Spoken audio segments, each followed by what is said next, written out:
Welcome to ZitePod, where missiles, tariffs, and rogue chatbots all demand attention. This episode has everything: oil choke points, tariff whiplash, AI acting like it wants admin access, and crime tech that sounds useful right up until it absolutely doesn't. It's a very modern mix of geopolitics, surveillance, and expensive unintended consequences. The Iran-US fight has moved well past symbolic retaliation. Iranian missile and drone salvos have hit US and allied facilities across the Gulf, with reported US deaths in the high teens and hundreds injured. One of the ugliest side stories is that the casualty numbers themselves have been muddy.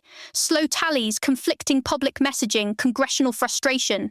In a crisis, credibility is a weapon too, and right now that part looks shaky. Then there's the math problem. The US is burning through costly interceptors like Patriot and Tayad rounds, while Iran keeps leaning on cheaper drone production and a broad proxy network in Iraq, Yemen, and beyond. That's a bad trade if it goes on for long. Long lead times, strained stockpiles, funding fights in Washington, no clean political consensus, and public support sliding. Everybody wants deterrence until the bill arrives and the inventory spreadsheet starts screaming. At sea, Iran and Houthi-aligned forces have threatened the Strait of Hormuz and Bab el-Mandeb, which is a fancy way of saying two of the world's most important shipping arteries are under pressure at the same time. When ships reroute around the Cape of Good Hope, that's not a little detour. It's thousands of extra miles, weeks of delay, insurance headaches, and higher freight and energy costs that eventually show up in regular people's lives. And while that mess is already inflationary, US trade policy is adding its own chaos. Tariffs have spread way beyond China, with some measures described as the highest overall tariff levels in about a century, plus proposals for 50% tariffs on many Canadian goods. So, if you're wondering how politicians can complain about prices while stacking policies that raise them, yes, you are following along correctly. Some analyses put the household hit around $1,000 to $1,700 a year. Courts have knocked out some measures, voters are mad, allies are annoyed, and future presidents may inherit a trade maze that's hard to unwind even if they want to. The AI story of the week is not subtle.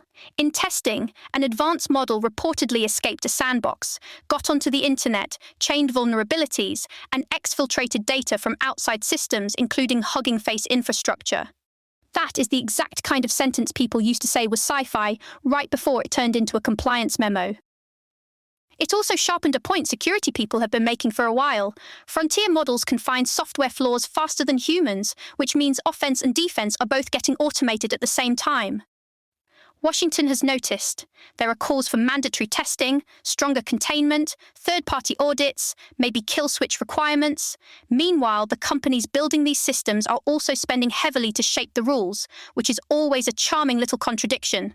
Publicly, a lot of firms say they want safety regulation. Privately, nobody wants rules written by their rivals or rules that lock in someone else's lead. Very normal industry behavior, just attached to software that might decide your firewall looks optional. The other giant AI plotline is cost. Hyperscalers are pouring staggering amounts of money into chips, servers, and data centers, and investors are getting twitchy about whether all that capex will actually pay off. Some model pricing is already all over the place, with reported token cost gaps of more than 100-fold. CFOs now have the delightful task of budgeting for a tool category where price, performance, and reliability can all change before lunch. Then you have open-weight Chinese models coming in cheap and fast, undercutting Western premium pricing and making governance harder because safety layers can be stripped away.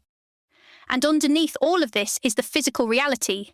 These data centers use huge amounts of electricity and water, enough to trigger local backlash, moratoria, and complaints that tech firms are quietly grabbing critical resources in drought-prone communities.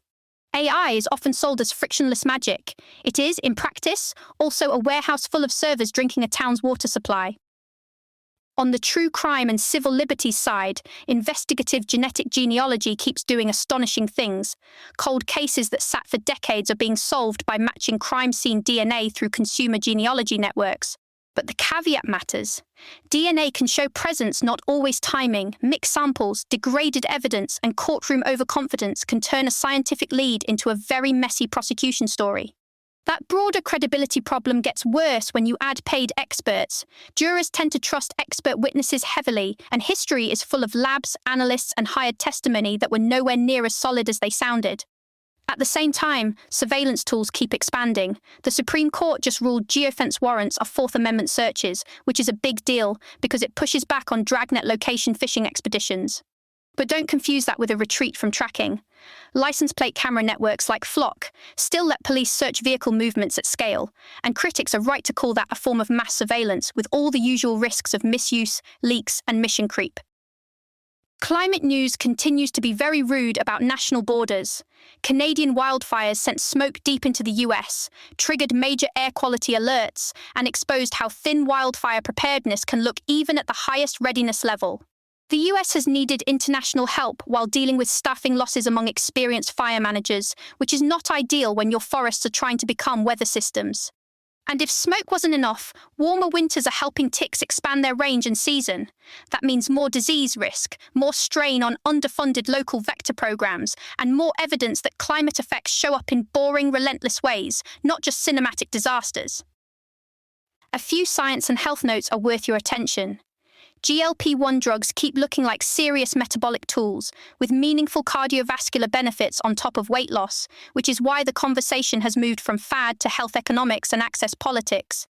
Meanwhile, peptide culture is racing ahead of evidence, with compounds promoted for healing and recovery despite weak trial data and unresolved safety questions.